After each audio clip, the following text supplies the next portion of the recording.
नमस्कार, कंज्यूमर अड्डा में आपका स्वागत है। आपके साथ मैं हूं विपिन भट्ट। आप पढ़ पा रहे हैं मेरे पीछे कि आज का टॉपिक है ऐप लोन या ट्रैप लोन। जी हां, ये अचानक से बात क्यों आई, आज हम इस विषय पे क्यों बातचीत कर रहे हैं, क्योंकि खबरों में आप सभी लोगों ने देखा होगा कि आरबीआई ने बजाज फाइनेंस जो है उनके दो जो प्रोडक्ट थे ई कॉम और इंस्टा ईएमआई कार्ड, इनसे लोन डिसबर्समेंट पर रोक लगा दी है। अब ये दोनों ही जो प्रोडक्ट थे ये डिजिटल लोन सेगमेंट के प्रोजेक्ट थे, जहां पर आपको सीधे ऑनलाइन लोन मिल जाता है। वैसे इन दिनों काफी फिनटेक हैं या इवन बैंक्स भी हैं जो डिजिटल लोन दे रहे हैं या ऑनलाइन, जहां पर आपको फिजिकली ना तो बैंक जाना पड़ता है, ना बैंक का कोई प्रतिनिधि आपसे मिलता है, ना किसी तरह के पेपर्स को आपको साइन करना पड़ता है। यानी पूरी प्रक्रिया ऑनलाइन होती है, डिजिटली होती है और बड़ी आसानी के साथ होती है और बहुत जल्दी आपको लोन की डिसबर्समेंट भी हो जाती है। तो भाई लोन तो बड़ी आसानी से मिल रहा है, लेकिन क्या ये लोन ऐप से मिलने वाला लोन ट्रैप तो नहीं कर रहा है? तो आरबीआई ने, अगर आपको याद हो तो पिछले साल डिजिटल लोन ऑनलाइन लेंडिंग पर नए नियम बनाए थे, नई गाइडलाइंस बनाई थी। और ऐसा उन्हें क्यों करना पड़ा था? क्योंकि बाजार में आपको याद है बहुत सारे फर्जी लोन ऐप्स की बाढ़ आ गई थी। तो उनके लिए तो नियम बने ही बने थे, लेकिन उन्होंने इसके तहत किसी भी डिजिटल लेंडिंग को भी जोड़ा था। और ताजा कार्रवाई उन्होंने इसीलिए की है कि उन्होंने पाया है कि उन्होंने जो नियम बनाए थे उनको बहुत सारी जगह पे फॉलो नहीं किया जा रहा। खासतौर पे जब ये बजाज फाइनेंस के दो प्रोडक्ट के ऊपर यहां एक्शन उन्होंने लिया है तो वहां पर उन्होंने कुछ खामियां पाई। तो क्या थी ये खामियां? आपको किन बातों का ध्यान रखना है अगर आप भी डिजिटल लोन लेने जा रहे हैं? कहीं ऐसा तो नहीं है कि भाई आप तो सोच रहे हैं कि कोई बड़ी प्रतिष्ठित कंपनी है, कोई अच्छी कंपनी है, मैं ले लूं। तो फिर ये भी देख लीजिए कि आरबीआई क्या कहती है उसके लिए, कि क्या शर्तें पूरी होनी चाहिए, क्या चीजें होनी चाहिए। इन सब पर आज हम बातचीत करेंगे क्योंकि ये बड़ा एक इंपॉर्टेंट टॉपिक है और इसके बारे में जानना आप सबके लिए जरूरी है। तो आज कार्यक्रम में हमारे साथ जुड़ रहे हैं लोन टैप के सीईओ सत्यम कुमार, रस्तोगी चैंबर्स के फाउंडर अभिषेक रस्तोगी और ऑप्टिमा मनी मैनेजर्स के एमडी पंकज मटपाल। आप सभी का बहुत बहुत स्वागत है।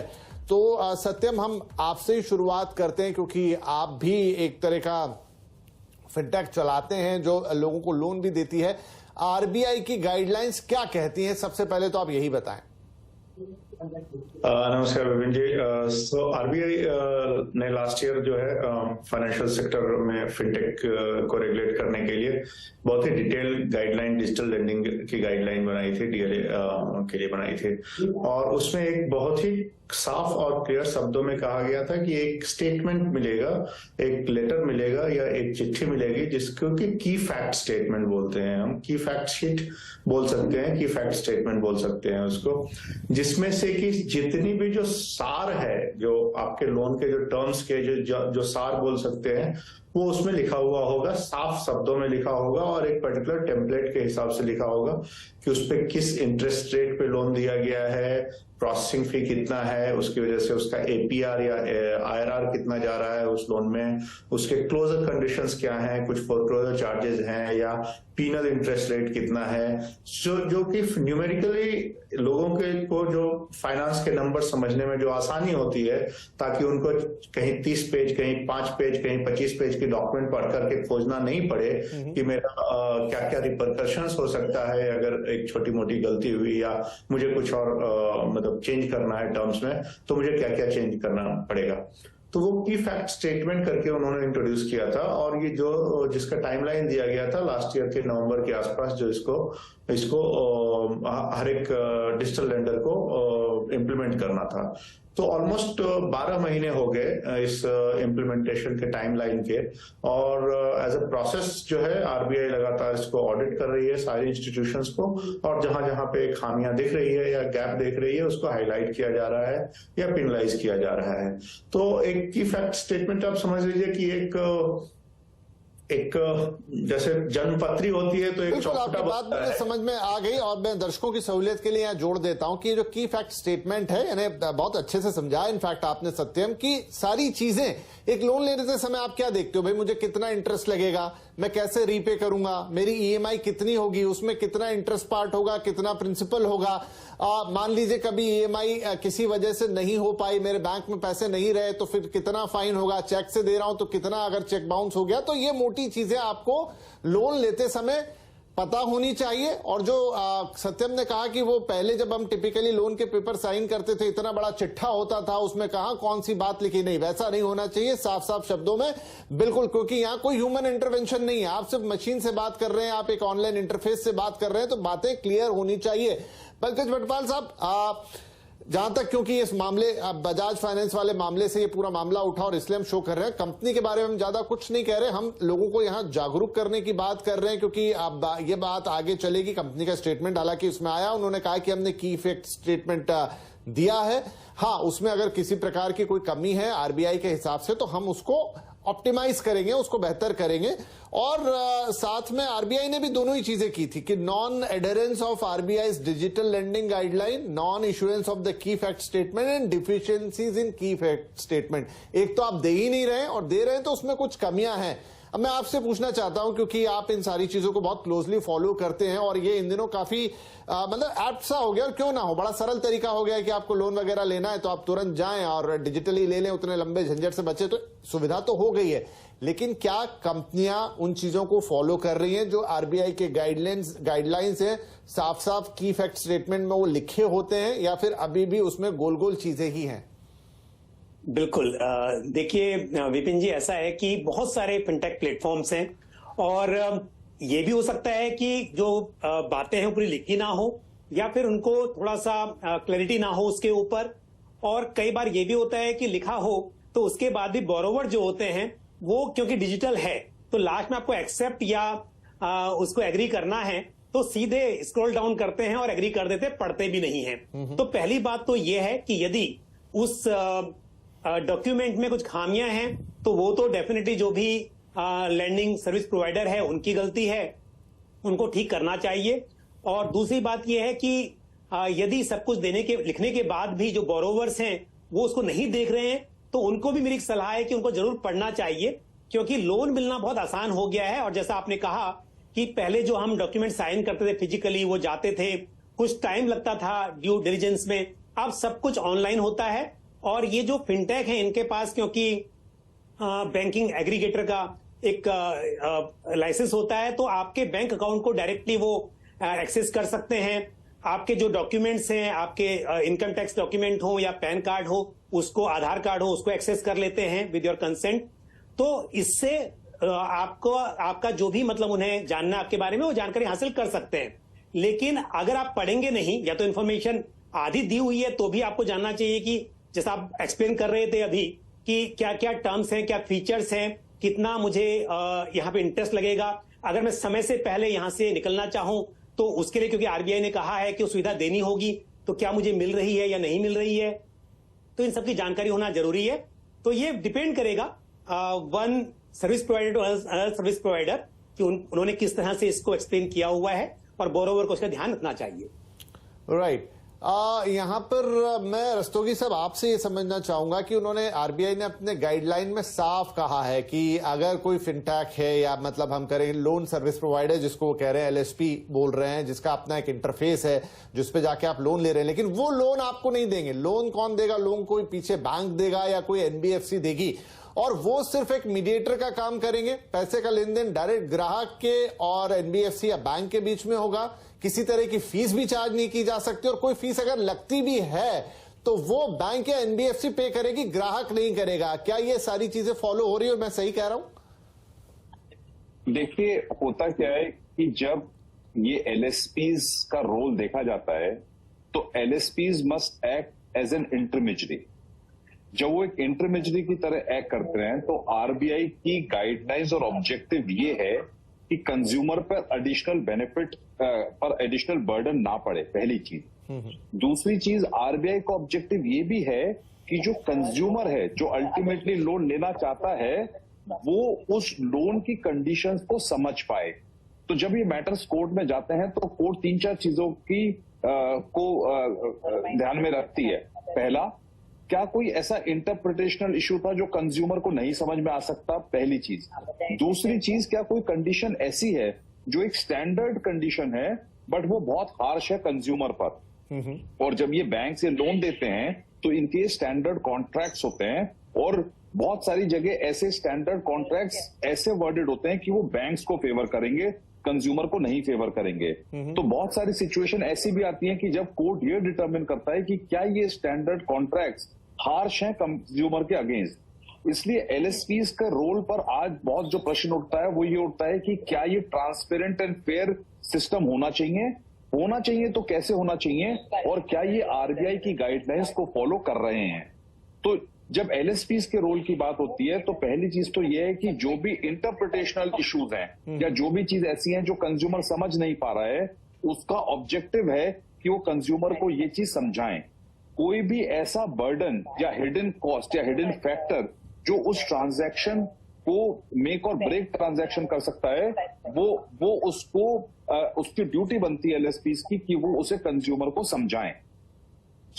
इसीलिए ये सारा की सारा आरबीआई की जो गाइडलाइंस हैं और ये सारा है, इनके ऑब्जेक्टिव्स यही हैं।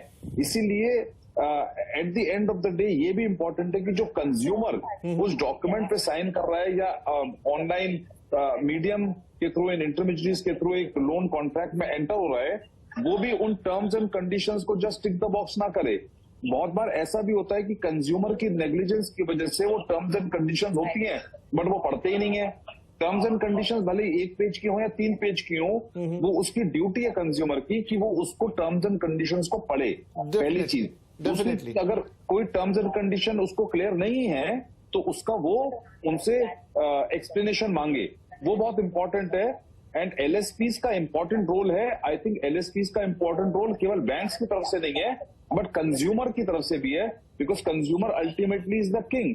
अगर कंज्यूमर सेटिस्फाइड होगा तो पूरे बैंकिंग बिजनेस, ये लोन बिजनेस बढ़ेगा। बिल्कुल। तो मैं फिर से सत्यम के पास जाऊंगा और दर्शकों की सहूलियत के लिए, क्योंकि टर्म एलएसपी हम बार बार यूज कर रहे हैं, लोन सर्विस प्रोवाइडर यानी वो इंटरमीडिएटरी, यानी वो ऐप, कई बार फिनटेक कंपनी, मतलब आप एक बैंक के पास भी वो ऐप हो सकता है, एक एनबीएफसी का भी अपना ऐप हो सकता है, लेकिन उसके अलावा भी एक कंपनी है जो आपको लोन दे सकती है, वो कहलाएगी एलएसपी। लेकिन लोन कौन दे रहा होगा असल में पीछे से? कोई बैंक या एक एनबीएफसी। यही आरबीआई का कहना है। आप जैसे सत्यम की कंपनी है, वो बैंक नहीं है, वो एनबीएफसी भी नहीं है, वो एक फिनटेक कंपनी है। सत्यम, आप मुझे बताएं कि जो अभी रस्तोगी साहब कह रहे थे कि ये देखिए दो तरफ की चीज है। एक तरफ आपसे भी ये उम्मीद की जा रही है कि आपकी जो चीजें हो, टर्म्स एंड कंडीशन हो, जो फैक्ट शीट की हम बात कर रहे थे तो एकदम क्लियर हो। दूसरी एंड पर यह भी है कि लोन एक ऐसी प्रक्रिया है जहां पर आदमी की बहुत जरूरत होती है तो ही वो लोन लेता है। वो शायद हड़बड़ी में भी हो सकता है, एक मन में ये भी रहता है कि मुझे क्विकली एक लोन मिल जाएगा, तुरंत मेरे पैसे में, मेरे खाते में पैसे आ जाएंगे, कोई ह्यूमन इंटरफेरेंस भी यहां पर नहीं है। तो क्या वो ऐसे मौके भी बनते हैं जब वो टर्म्स एंड कंडीशन को अपनी तरफ से ही थोड़ा इग्नोर कर जाता है? विपिन जी, ऐसी सिचुएशंस बनते रही हैं इन पास्ट, और इसी के लिए ये जो हम पूरी जो डिस्कशन चल रही है कि स्टेटमेंट को लेकर के, इसी में है। और इसी वजह से दिया गया है कि आपको पूरा का पूरा डिटेल पढ़ने की जरूरत नहीं पड़े। आप मेन जो 10 या हाइलाइटर्स पढ़े, राइट? आपको हाइलाइटर में ही वो चीज ऊपर मिलनी चाहिए, अगर मैं भी सही समझ रहा हूं। और इस पे कंसेंट की भी जरूरत है। तो कंडीशन ये भी दिया गया है कि एक आप कंसेंट इसमें दें और उस कंसेंट को रिकॉर्ड करें इंस्टीट्यूशन की, हमको कस्टमर ने they have read and they have understood it. Okay. तीसरी जो चीज इसमें इंट्रोड्यूस किया गया है वो फ्री लुकअप पीरियड इंट्रोड्यूस किया गया है। विपिन जी, फ्री लुकअप पीरियड मतलब चलो हम इससे जल्दीबाजी में हो सकता है कि कोई गलती हो गई, हमने कोई गलत बटन क्लिक कर दिया या हमने कुछ उस समय हमारी सोच में आया नहीं कि अरे इसका क्या रिपरकशन हो सकता है। तो उस चीजों को भी ध्यान में रखते हुए आरबीआई ने इसमें फ्री लुकअप पीरियड इंट्रोड्यूस किया है 3 दिनों का, जिसके के अंदर में कि कस्टमर आकर के लोन कैंसिल करा सकता है और पूरी की पूरी अमाउंट जो है उनसे उनको वापस किया जाएगा बिना कोई चार्ज या बिना ये के। मे भी मतलब 2 या 3 दिन की फीस जो है प्रोपोर्शनल अमाउंट में कोई छोटी अमाउंट रखी जा सकती है, अदरवाइज पूरी की पूरी वापस करनी है।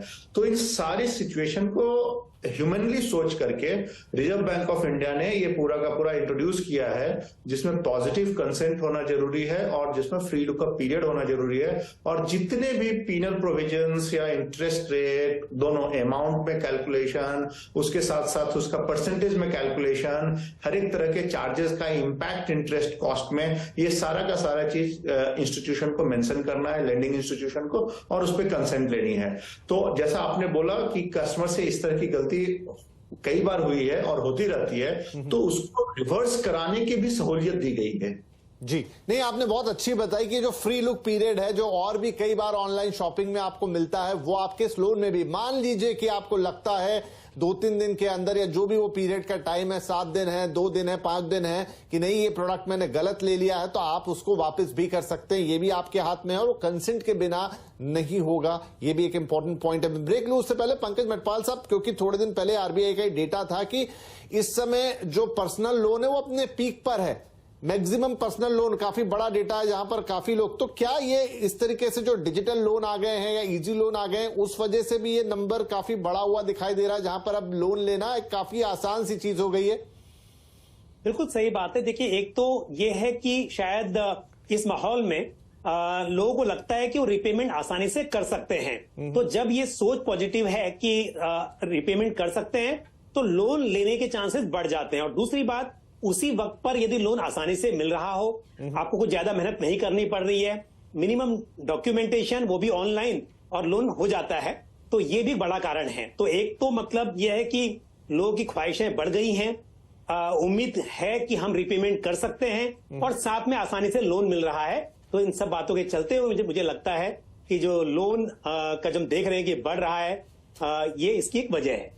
राइट चलिए, एक छोटा ब्रेक के बाद हमने पूरा सिस्टम समझ लिया कि भाई डिजिटल सिस्टम में हो क्या रहा है, आपके क्या हक हैं, आरबीआई ने क्या नियम आपके लिए बनाए हैं, और वो नियम अगर इधर उधर होते हैं तो आरबीआई क्या एक्शन लेता। अब आपको जब ये डिजिटल लोन लेना है, हमने कहा ना ऐप का लोन ट्रैप लोन ना बन जाए, क्या बातों का आपको ध्यान रखना है, कौन सी चीजों को देख पढ़ और समझ लेना है, वो सब आपको बताएंगे इस छोटे से ब्रेक के बाद। अपने एक्सपर्ट से पूछेंगे ताकि आप कभी किसी ट्रैप में ना फंसे। छोटा सा ब्रेक, तुरंत हाजिर होते हैं।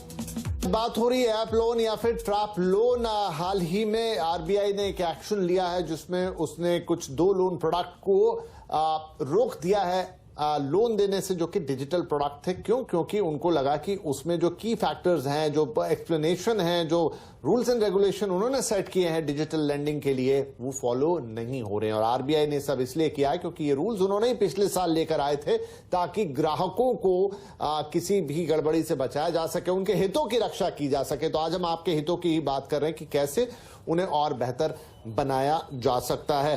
तो अब इसमें कुछ कानूनी प्रावधान भी होंगे, तो मैं रस्तोगी जी आपसे वो समझूंगा, लेकिन उससे पहले सत्यम मुझे ये बताइए कि जब आप कहीं से भी कोई कंज्यूमर इस तरीके का लोन ले रहा है तो वो क्या देखे, आप की फैक्टर्स वहां पर दिए होंगे, लेकिन वो शायद सबके अलग अलग तौर तरीके हो सकते हैं। कोई क्या उनका स्टैंडर्ड सेट किया आरबीआई ने कि ऐसे ही बनना चाहिए, या वो हर बैंक अपनी तरफ से बनाता है, कैसे उनको सही तरीके से जज करे? और मान लीजिए आपकी समझ में नहीं आ रहे, आरबीआई ये भी कहता है कि आप कोई ग्रीवेंस ऑफिसर, हालांकि वो शिकायत करने के लिए, लेकिन क्या कोई कनेक्ट तरीका होता है जहां आप एनबीएफसी से या बैंक से या फिर फिनटेक से पूछ सकते हैं कि भाई ये क्या है, इसका मतलब क्या है? जी विपिन जी, तो अगर देखेंगे तो आरबीआई ने जिस गाइडलाइन को रेफर किया है उसमें उन्होंने एक इलिस्ट्रेटिव सीट भी बनाई थी जिसको कि इंस्टीट्यूशंस फॉलो कर सकती हैं, जिसमें कि क्रोनोलॉजिकल ऑर्डर में बताया गया है लोन अमाउंट, नेट डिसबर्सल, क्योंकि कई बार होता है क्या कि आपने 5 लाख रुपए के लिए लोन के लिए आपने एप्लीकेशन की, आपका अप्रूव भी हो गया, लोन भी 5 लाख का शुरू हो गया, बट आपके अकाउंट में 5,70,000 ही आया, कहीं पे इंश्योरेंस में कुछ कटा, कहीं प्रोसेसिंग फी में कटा, कहीं कुछ और कटा, कहीं प्री EMI कटा। तो नेट डिसबर्सल्स वगैरह के सारे कॉलम रोज और कॉलम्स उन्होंने हाईलाइट किए हैं। किस तरह से आप, ये एक इलिस्ट्रेटिव सीट है जो कि एग्जॉस्टिव नहीं है, मतलब कि इतनी चीजें तो आपको कवर करनी ही है, इसके अलावा भी अगर आप कुछ डालना चाहें तो आप इसमें डाल सकते हैं। तो इन्होंने एक डॉक्यूमेंट क्रिएट करके दिया है, टेम्पलेट बना करके दिया है इंडस्ट्री के लिए, उसको फॉलो करने के लिए। तो ऐसा काफी ये एरिया नहीं है। प्लस जैसा हमने बोला कि हर एक इंस्टीट्यूशंस जो है, हर एक वेबसाइट्स या ऐप जहां से भी हमारे ग्राहक लोन ले रहे हैं, उसकी जो बैकिंग एनबीएफसी या बैंक है जहां से कि वो लोन एक्चुअली प्रोवाइड किया जा रहा है, उनके इंस्टीट्यूशन की लिंकेज होती है, हर एक वेबसाइट पे उनकी मेंशंस होती है, और हर एक इंस्टीट्यूशंस का अपना एक ग्रीवेंस सेल्स बनाया जाता है, जो जिसकी की रिपोर्टिंग स्ट्रक्चर भी आरबीआई के थ्रू बनाया जाता है, जिसमें कि इंस्टीट्यूशन का प्रिंसिपल ऑफिसर होता है, है और इंस्टीट्यूशन का मेन कस्टमर सर्विस ऑफिसर या ग्रीवेंस सेल का ऑफिसर होता है। तो हर एक कंज्यूमर जो है उनको रीच आउट कर सकता है। आरबीआई की अपनी वेबसाइट है, मेरे ख्याल से सहमति समथिंग करके उसका नाम है, हमने पहले भी मेंशन किया है, जिसपे कि आप हर एक तरह की कंप्लेन, छोटी बड़ी कंप्लेन आप डाल सकते हैं, जो कि मतलब ग्रीवेंस सेल वगैरह तो बहुत हाई लेवल पे हुआ है, बट अगर नॉर्मल भी आपको कहीं पे भी लगता है कि कोई प्रैक्टिस जो है वो गड़बड़ है या कहीं पे आपको कुछ कुछ पिक हो रहा है कि कुछ सेंस बन रहा है कि शायद कुछ ठीक नहीं लग रहा है, तो आप उसको वहां पे जाकर के आप रिपोर्ट कर सकते हैं। तो एलएसपीज भी इस तरह के कस्टमर से एंगेज कर रहे हैं, आरबीआई भी एंगेज कर रही है, और लैंडिंग इंस्टीट्यूशन जो कि टेक प्लेटफॉर्म के पीछे खड़ी है लोन प्रोवाइड करने के लिए, उसकी भी सारी की सारी मैकेनिज्म बनाई गई है। सबकी वेबसाइट कंपलसरी है, सारे फोन नंबर्स अब आरबीआई के अपने वेबसाइट के जो एनबीएफसी के लिस्ट में है उसमें भी सारे ईमेल आईडी अपडेट हो रहे हैं। ओके, तो ये कम्युनिकेशन का एक बहुत ही सुचारू तरीके से एक इंफॉर्मेशन दिया जा रहा है ताकि आपको किसी को भी रीच आउट करने में कभी दिक्कत नहीं हो। ठीक है अभिषेक, चूंकि ये पूरी प्रोसेस की गई थी इसलिए क्योंकि बहुत सारे एप्स आ गए थे ऑनलाइन मार्केट में जिन्हें हम चाइनीज लोन ऐप भी कह रहे थे, और उनकी वजह से बहुत सारे ऐसे किस्से भी सुनने को मिले जहां लोगों को बहुत तकलीफ हुई, लोगों की जान तक पे बनाई, कईयों की जान भी गई इनफैक्ट, जो खबरें छपी हमने देखा। तो एक तो वो लेवल पे डील करना था, और एक ये भी है कि बाकी भी जो एक फेयर सिस्टम है उसको भी आपको रेगुलेट करना ही है। तो क्या अब इन नई गाइडलाइंस के बाद चीजें एक इक्विलिब्रियम में है, या अभी भी कुछ लूपहोल्स बचते हैं, या अभी भी कुछ ऐसे ग्रे एरियाज बचते हैं जहां एड्रेस करना बाकी है? लोन लेना है तो आप कभी भी एक ही जगह से लोन की डिटेल्स या ट्रांजैक्शंस या डॉक्यूमेंटेशन एक्सेट्रा मत समझिए और पढ़िए। आप डिफरेंट बैंक से उसको लीजिए और उसको कंपेयर करिए। आजकल ऐसे भी सर्विस प्रोवाइडर्स हैं जो एक कंपैरिजन करते हैं और एक चार्ट बना के देते हैं जिसमें कि वो डिफरेंट बैंक्स से बताते हैं कि रेट ऑफ इंटरेस्ट इसका ये होगा, लिक्विडिटी ये होगा, प्री पेमेंट अगर आपने करा तो ये होगा, ये इंटरेस्ट रेट आपका फिक्स रहेगा, वेरिएबल एक्सेट्रा। तो कंज्यूमर उसको कंपेयर कर पाता है। जब कंज्यूमर ये कंपैरिजन करता है तो वो डिफरेंट डॉक्यूमेंट से उसको डिफरेंट बातें समझ में आती हैं, और जो बहुत सारे डिस्प्यूट्स हैं वो तब होते हैं कि जब कंज्यूमर उस चीज को समझ नहीं पा रहा है या उसने उसको किसी वजह से इग्नोर कर दिया है।